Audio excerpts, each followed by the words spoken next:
I'm sitting here with US-based Pilgrim Brien Crothers, and we are going to be talking about his brand new book. Actually, this is a book launch interview, and I'm super excited to bring that to you. Before we get started, I just wanted to say, do any of you recognize where we are? You might have stayed here, right? So who knows? I'll give you a second to guess. Right? San Martin Penario, right? We're out in the garden and it's a lovely day here in Santiago. So Brien, welcome to Santiago. You just finished a Camino, the Camino Portuguese. That's right, Leigh. Thank you so much for having me. This is it's a great day. I think it's just beautiful and wonderful start. Yeah, so you just got in yesterday? Correct. Yesterday afternoon. And you started in Porto, I think you told me. Correct. Okay, great. And was this your first Portuguese Camino? Yes, and first time in Portugal. So that was great to experience that. Experience Lisbon, Porto, and then the coastline. It was beautiful. It's different but beautiful. And was this your first Camino since the lockdown? Correct. All right, great. And how many Caminos does this make for you? This makes number 4 completed. Number 4. Wow, congratulations and welcome back to Santiago. Thank you for having me. This is going to be awesome. Thank you. So before you walked the Portuguese, had you always walked the Frances? No, 2015, the Frances, and 2016, the Via de la Plata, and 19, just months before the pandemic shut down, on the Del Norte. On the Del Norte. Wow, you've done several of the routes then. Yeah. It seems to be like I wanted to get the long ones out of the way, and from Porto is a little shorter. Yeah. So I'm getting older and slowing down, wanting to do them slower as well, just to enjoy more and meet more people and just take it all in. Yeah, I agree with you. So out of all those routes, I know it's probably hard to pick a favorite, but if you had to, what route has been your favorite? It really is difficult to say because the facets, there's great facets from every one of them. I'd have to say the Via de la Plata because I did it in the fall and there was very few people and it was just nature every day for kilometer after kilometer. Met some fantastic people along the way and still have friendships with them, people from Spain and Japan and Belgium. I mean, we just really had a good bond because there were so few people on that route. So I thoroughly enjoyed that one. Great. But I've enjoyed aspects, most of them all. You know, the Norte is beautiful because of the coast. I will say it's a bit of work, a lot of up and down. And the Frances, that was the introduction, and it was kind of a challenge. A friend of mine and I did it together. We're both ultra runners, and we had a limited amount of time, so we did the Frances in 20 days. 20 days? Yeah, so okay, 25 miles a day, 40 kilometers a day. Wow. Okay. So I want to go back a little bit and talk about, I did a little bit of research on you and, because you've written several books and one of your bios mentioned that you were very much influenced by your father. He kind of had a wanderlust for travel. Yeah. And you kind of picked up upon that, but you kind of had to wait until after career and family and everything was established. Correct. You've done some really cool things. So maybe just give us the top place you have experienced before you started doing Camino, just to give everyone an idea of who I'm talking to here. Yeah. Well, the top place and top adventure, I would say, was in 2002. I did an adventure race. It's a multi-sport race in Vietnam. Wow. And it was 10 days, self-propelled travel, bike, hike, canoe, bamboo raft, caving and rappelling. And it was just this crazy thing. But what a beautiful place in the world. In Vietnam. In Vietnam. The only thing is, it's really warm. I bet. That sounds like something we would see on TV. Yeah, it's for Americans, Eco Challenge is well known. Yeah. The Mark Burnett precursor to Survivor Right. was Eco Challenge. The race that I did was Raid Gauloise, which Burnett kind of took that idea from the Raid Gauloise Okay. and created the Eco Challenge. But the Raid Gauloise is the race that I did in Vietnam, put on by the French organization. And we started up near the Laotian border. And like I say, just traveled on foot, bike, you name it. And the Wow. last 24 hours was on kayaks in Ha Long Bay, which is a World Heritage Site. Wow. Spectacular, highly recommended. Just to go and Wow. take a boat tour. Okay, I You was don't a have to race. huge fan of that Burnett show, Yeah, so I can only imagine what that was like. yeah. So how do you go from doing something like that to finding this passion that I know you have for the Camino? How did that come about? Well, it started like many of us in America with Shirley MacLaine's Oh yeah, book, the Camino. right? I read that 25 years ago or whatever, and that set a seed. But at the Mm, time, I wasn't doing any of that. I didn't have any confidence for world travel. And then I met some people in the ultra endurance world that introduced me to that sport, those sports, and adventure travel. And then, of course, like so many of us in America, we saw The Way. yes. And I told my travel buddy, you got to watch this.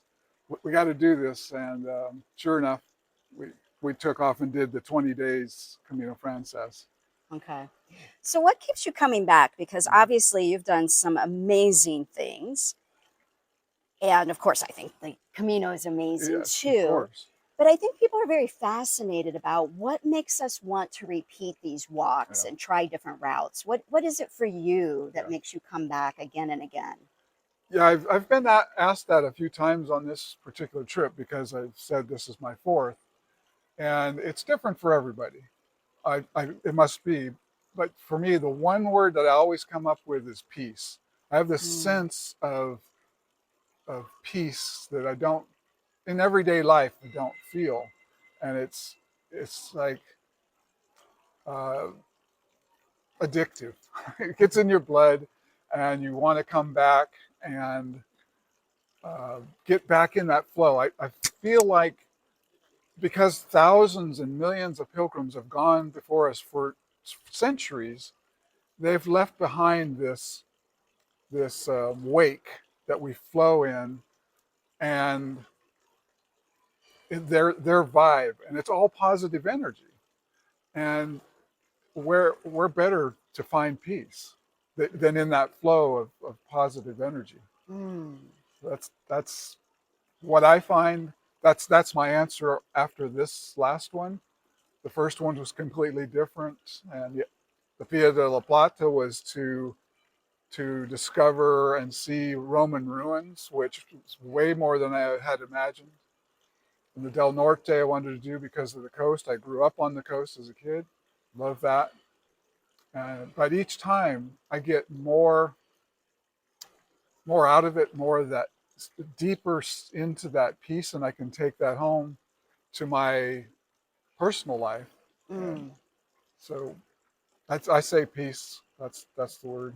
Well, if we have to be addicted to something, Yeah, yeah, great. peace is a good thing, Yeah, peace right? is a good thing. I firmly believe that. Okay.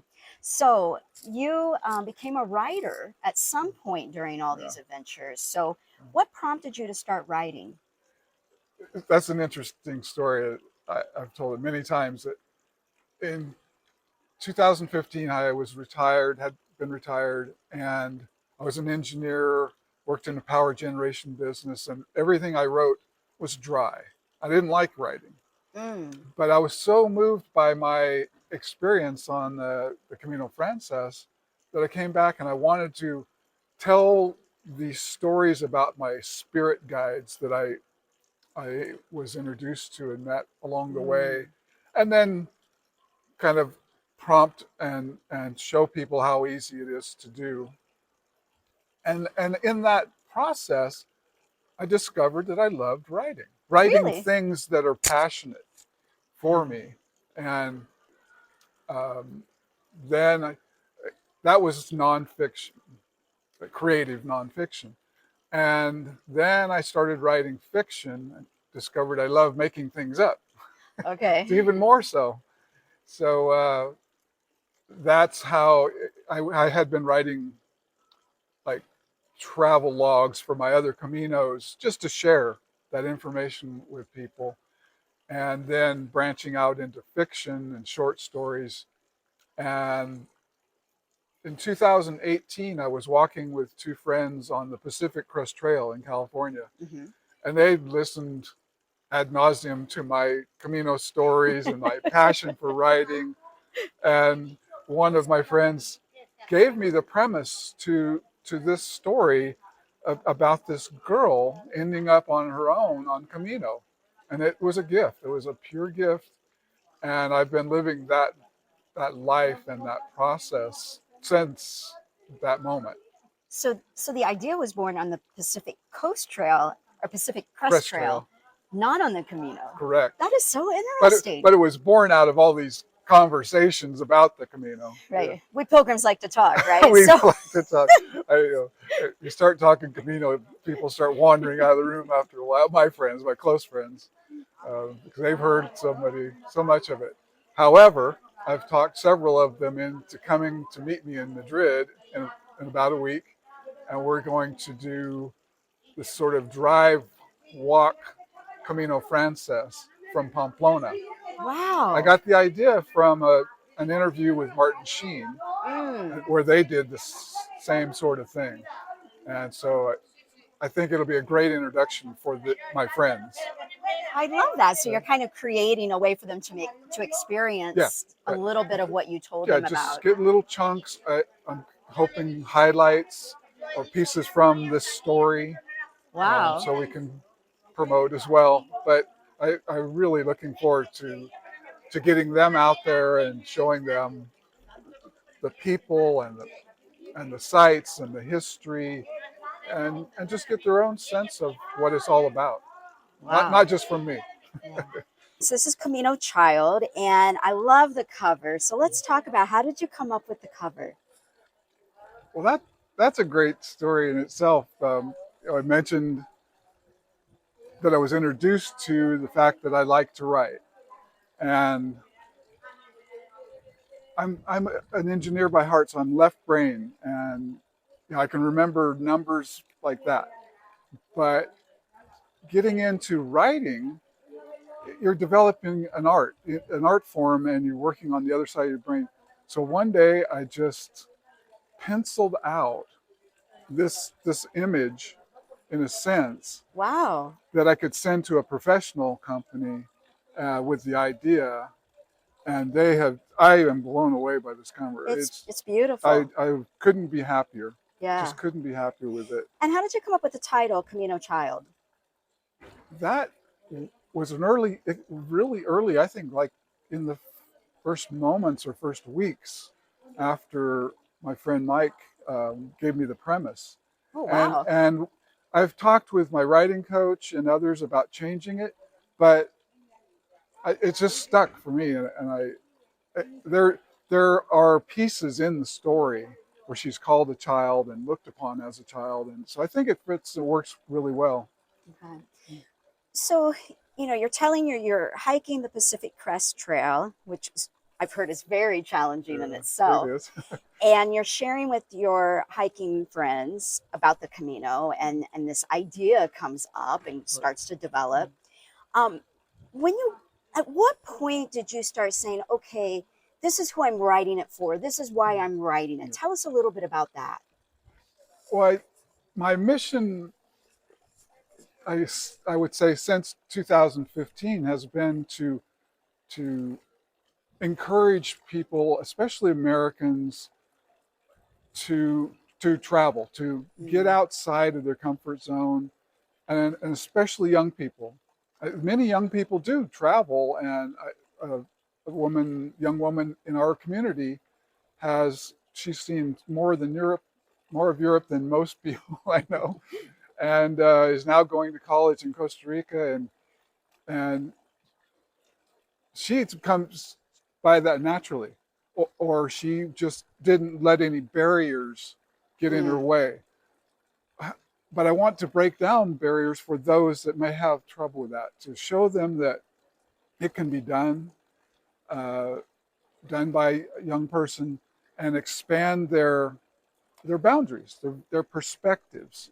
We kind of get isolated sometimes, and we listen to the news and think they're right without any perspective. And so my mission is to expand a few, if I sell this book to one person that reads it and is encouraged to come on Camino, life is good. It really is good. And so this is described as a young adult Yeah, novel. young adult travel adventure. Yeah, and so a lot of our viewers or listeners might have teenagers or preteens or even younger kids that they would hope would walk with them someday. Would this be a book that would maybe help them if they were to read it, or would you more recommend that they would buy this for their kids to read?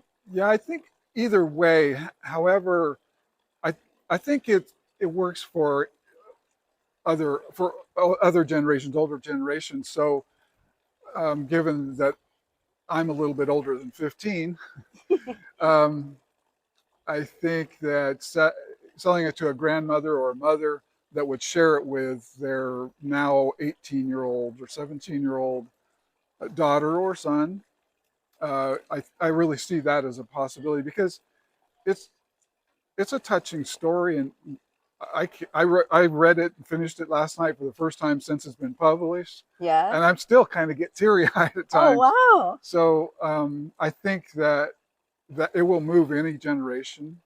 And there are friends in my circle at home that have read it, or read earlier versions of it, and have been moved by it, and they're helping me get the word out. Okay. And buying it for their grandchildren. So all right. So that age I'm blessed. group. So kind of the ideal age group in your mind is probably that older teen. Yeah. Yeah. Yeah. Given that she's 15, from there on up is, I think, appropriate. Okay. But yeah. All right. Well, I don't want to give away too much of this story or have you do that, right? But could you just give us a really top level synopsis of what the book is about? Yeah. So the protagonist, her name is Summer. She grew up on a commune. Oh, okay. And it's a kind of a troubling environment. So her grandmother from California goes and gets her, brings her home, and then and this grandmother had traveled to Europe in her teens, and with her sister.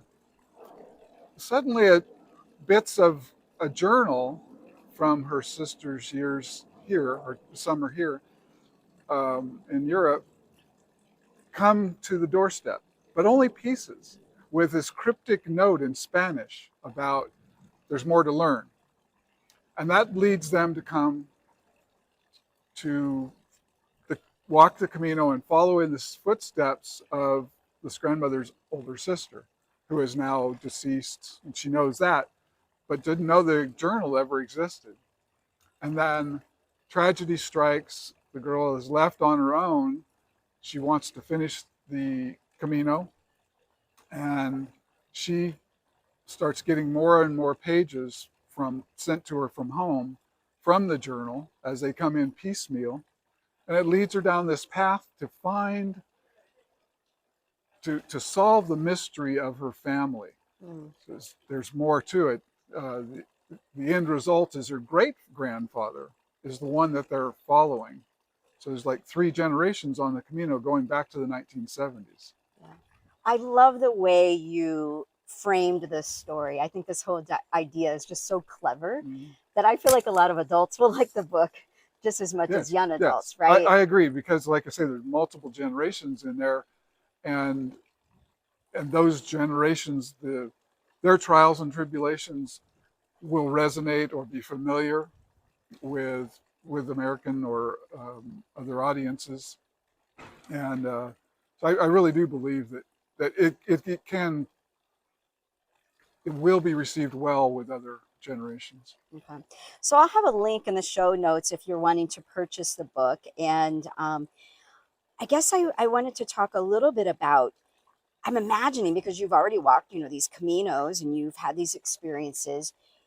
Are those things kind of weaved into this? Yes. So is there one in particular that you'd want to share of, oh, well, I wrote about this because I experienced that on one of my Caminos? Well, that's certainly true. And actually in 2019, I did the Norte because I wanted to do the path, but also as sort of this research. I knew that she would walk part of the Norte, and along the way, I picked up little vignettes, not only my experiences, but experiences from people that were in my Camino family as it was developing that get woven in. And there's one that comes to mind when you ask. There was a young woman, her name was Jody. She's from Australia, but she was living in Berlin at the time, adventurous young person. And one day she's off schedule with us, and ends up on this very long day. It's late. She sees this albergue in her guidebook or her map, and she gets there and it's closed. Mm.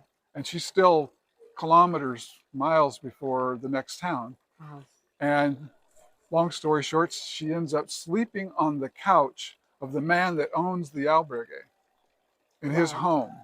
So that gets woven into the story. Okay. And it's one of my favorite pieces to the story. Love that. Wow. There are more, of course, but that's probably the one that really comes to me first. So what would you say was the biggest challenge you had in trying to write a book about the Camino?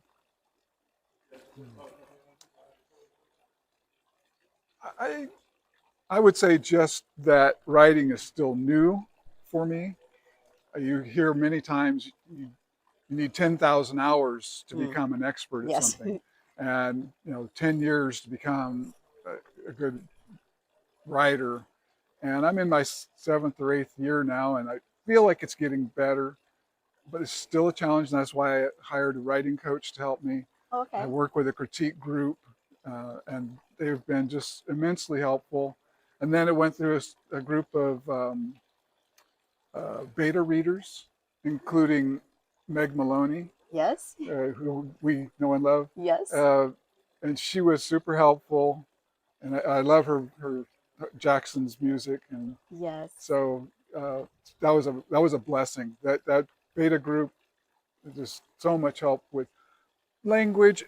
I'm 63, not 15. I'm not a girl. Right. So it was very helpful to get their insight into it. I want to mention you brought up Meg, and so Meg is, I don't remember which episode she was on, but Meg wrote the book Slow Your Roll. Great and it's a fantastic book. Meg is the sweetest person. So if you look back, I'll try to have the show number in the show notes. And then Brien also referred to Jackson, who's been on the show as well. And Jackson, of course, does our theme song. Right. And both of them are just amazing pilgrims and really wonderful humans. So it's so exciting to know that they were a part of that. Well, they were, or Meg was, and I talked Johnny Walker Santiago into doing a little intro to the Camino. Nice. That's in the beginning of the book. And I'm trying to think of someone else. I'm going to pause here. Can't remember who it was. Oh, Beth Jusino. Oh, yeah. Beth Jusino of Walking to the Ends of the Earth. Yes. She wrote the blurb on the back. Oh, and fantastic. She summarized it so well. It's an amazing job there. Yeah. So I've had so much help with this project, and I'm just blessed by that. I just love hearing this. I mean, this is part of that Camino community, right? Yeah. So, Beth has written a Camino book, and I just love how you're pulling in people. Yeah. Your writing coach also part of Camino stuff? No, member of the writers group in Napa Valley that I'm a member of. Great. Another one that just came out of nowhere. I was another one that was just such a blessing. Kevin Craig, author Yes. of the Camino Club, and he offered to do a read through, and he read it and loved it, and gave me a few bits and pieces, and he and I have become really close friends online. Unfortunately, he was doing the Camino Portuguese one day ahead of me. Oh no. We just missed each other by a little bit. That's great. Yeah, but I hope to meet him someday. It would be fun. Yeah, wow. That is So great. it really has been a Camino community project. Oh, that makes it even more special. Oh, absolutely. Absolutely. Yeah. So let's switch back to your own experiences on the Camino. If you can think back, what would you say was the most challenging day or challenging experience that you've had over the entirety of your Caminos? I would say that first Camino, the Camino Francis, we did it in July. Oh, On the top of Meseta in July? 25 miles a day. Because you were running at this time. We weren't running, but we were going very fast and very far. And this was the one in 20 some days. Yes. And so there was one day on the Meseta where we ended up doing 56 kilometers in the heat. And I would have to say at the end of that day, I really, really felt it. I'm sorry, did you just say 56 kilometers Yes. in the heat on the Meseta? Yes. How much water were you carrying? As much as I could find at every fountain along the way. Would you recommend this to others? No, do not. However, I listened to an interview that Dan Mullins did with the runner guys, and it's like, oh, that sounded just brilliant to me. I love their story, and they had so many great pieces too. Yeah. What I just want to say to everybody watching or listening, Brien has adventure racing experience, so I'm sure he did that very smartly. Because wow, July, it's hot. Yeah. It's hot out there. Yeah, it wasn't. I wouldn't say, at least from my memory, it wasn't like some of the periods this year. Yeah. The temperatures that I saw here, but it was still pressing upper 30s and 40s. 100 degrees. Wow. How did you feel when you finally stopped that day and you arrived at the albergue? I mean, were you able to go have dinner and have drinks, or start with beer? You started with the beer. I think you deserved one after that. I learned on the Via de la Plata, learned from this Belgian man that I became friends with. The big one, the leader. Yeah. It's called a jara. Jara. Yeah. Get those. They come in a frosted mug, but one's enough at the end of a long day. I love it. Yeah. So, wow, that's a lot of mileage in a day, especially coming out of the gate. Wow. It was just what we were doing at the time. I have slowed down. I don't ultra race anymore. I do the Pacific Crest Trail in 3-week chunks, and Caminos and John Muir Trail, things like that. So it's slowed down a little bit. I still have a hankering to get out there and do one someday, but on this trip, the Portuguese, I met a man from Manchester, he and his wife, and he's also an athlete and very fit, and he's trying to talk me into coming to England, and there are 3 rather large treks in one in Wales, Scotland, one in England, and do that together. And that sounds really entertaining to me. Not try and run it, but do them in maybe a sensible way. Wow. So if you think back to the Brien who raised his family and, built a career, did all those things, and then went on to become this ultra athlete, a Camino enthusiast, a writer. How are you different today than what you were? If I had met you pre these latest things, how are you different? What would your wife, what would your daughter, what would they tell me about you? I get that from my closest friends, longest term friends, a lot. That, man, you're not like you were years ago. I was the guy that would be at a party and he'd sit in the corner sipping on a drink, and you never knew he was there. and that's not me anymore. Yeah. Through through wanting to grow in my career and advance my career, I joined Toastmasters, Oh, yeah. which was a huge benefit to me. I recommend it to everybody. Yes, me too. Yeah, it's a fantastic organization. That helped a lot, and then just having those tools and skill sets and applying them. It's still a challenge, and I I was telling my wife several times during the pandemic that I'm losing ground here. I'm regressing, Mm, but it's coming back yeah. quickly, and I really feel like I'm I'm the guy that wants to be that way. Uh, I spent recently in August. I spent 3 weeks on the Pacific Crest Trail, and I happened to end up behind the bubble of through hikers. So I was by myself. I would meet 5 people a day, and those meetings are a minute or two, Yeah. or maybe five, in a whole 24-hour period. And I text my wife at one point, I'm getting lonely. I can't believe that this guy is getting lonely. It really surprised me. Hmm. So I'm blessed there to grow and have an interest or a motivation to grow Yeah. in that way. Say hi, I'm really curious. I don't know if I've interviewed anyone who's recently walked the Pacific Crest Trail and also the Camino. And I've always just personally been curious, how different are they? I mean, I know the Pacific Crest Trail, hilly mountains, you got more weather and that kind of thing. But beyond that, is the camaraderie there? How would you compare a typical day in comparison to walking a stage of a Camino? Well, in terms of people, it's very similar. If you're in a group of people like you would be on the Camino that are similarly paced, you do develop friendships and camaraderie. Totally, I think it's very, very much the same. Yes, well, the Pacific Crest Trail is 2,650 miles, so it's a lot of variations, but a lot of it is very, very rugged, Yeah. and you just kind of have to bite it off a chunk at a time each day. Take care of everything. Take care of your feet, especially.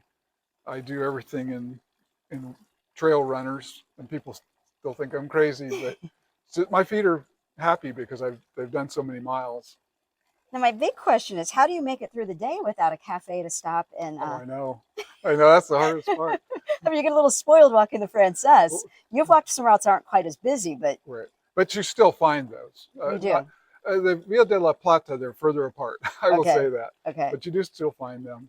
But the Pacific Crest Trail, when you find them, and you find that hamburger or this brilliant breakfast, you just enjoy it all the more. Wow. So you've mentioned a couple of times as we've been talking today that now you're just kind of slowing down. You're enjoying the slowing down. Yeah. I'm wondering if you went back to that guy who ran some of his first Camino and, who you were then and how that Camino went. What would you tell him now if you could sit down with him and say, hey, here's what I want you to know about the Yeah. Camino and about your life? That you're in for something. You're in for a treat. Ooh, you're in for something. Yeah, and to slow down. Just don't get in a rush. And there were certain constraints. It wasn't just the athletic part of it, but there were some constraints Sure. that required that. And it's fun to be able to say that I did that. It was an accomplishment, I'll say. but I would definitely say you don't have to. Yeah. I think the more information we could get out there, I think there's kind of a misnomer that you've got to do the entire route or, it doesn't count. And it's really okay to even break it down in chunks. Mm-hmm. It's okay to take 50 days if you have it. But I know for a lot of us, that's hard to do, right? So you probably had time constraints with work and family commitments and whatnot. So it's not always possible. But I know last year I walked with a lot of folks that were based full time in Europe, and they would come and walk a week, Right. and one year, and the next year walk a week, and that was very normalized. Right. Where I feel for I can only speak for those folks based in the U.S. where you and I are from, that we tend to pay this expensive ticket to get to Spain, and we want to get as much as we can out of that buck, and we try to do the whole thing, but we don't have to if we have the luxury to not. Yeah, the book that I wrote in 2015 after my first one it's called Su Camino, meaning your Camino, and the theme of it is there's no wrong way. As long as you're not harming somebody else's experience, there really is no wrong way. Whether you do it a week at a time, as you say Europeans do, or just having a day pack and sending your luggage ahead, that's becoming very popular. It doesn't matter. Bicycle, horse, walk it backwards. It's yours. Do it your way. I really don't see any problem with that. Yeah. So what's next? Is there another Camino in your bucket list? Another book? There is another book, and the Walking the Portuguese was research like I did with the Norte for the second in this series. Oh, okay. So she will be a few years older. She wants to bring her cousin, who helped her a lot from America, sending those journal pieces. She wants to bring her along. She's a year younger. And we already have an outline of the trials and tribulations. And then I'll weave in what I've learned in the last couple of weeks and the little experiences that I had or others had. I've met so many wonderful people, and they tell you that being chased by dogs, or they tell you about there was a young man that he was a young fit man, but he took off out of Porto so fast, so hard, he injured himself, ended up in hospital. Oh my goodness. So yeah, I want to incorporate all those sort of things. And then I'm really looking at a three stories, 3 books series. And the third one, her great aunt who wrote the journal after Spain, goes to Asia and kind of does a backpacker circuit. This is in the 80s. And so I'm kind of thinking that the 2 girls will go to Asia. Fun. Yeah. Oh, this is delightful. Yeah, I don't know where that one's going or what's going to happen, but yeah. Well, wonderful. Well, I have really enjoyed learning more about you and the book. Let's hold it up again so everybody can see it. I'll have a photo for anyone that's listening to this on the podcast so that you'll be able to see the book cover. But thank you so much for taking time out. I mean, you just got to Santiago yesterday. You're probably tired, probably want to go out and celebrate and have drinks and whatnot. But thank you for taking the time to share with us and inspire us. I think this has been a really fun conversation. Thank you, Brien. Absolutely. Thank you so much, Leigh. Well, you're very welcome. It's my pleasure.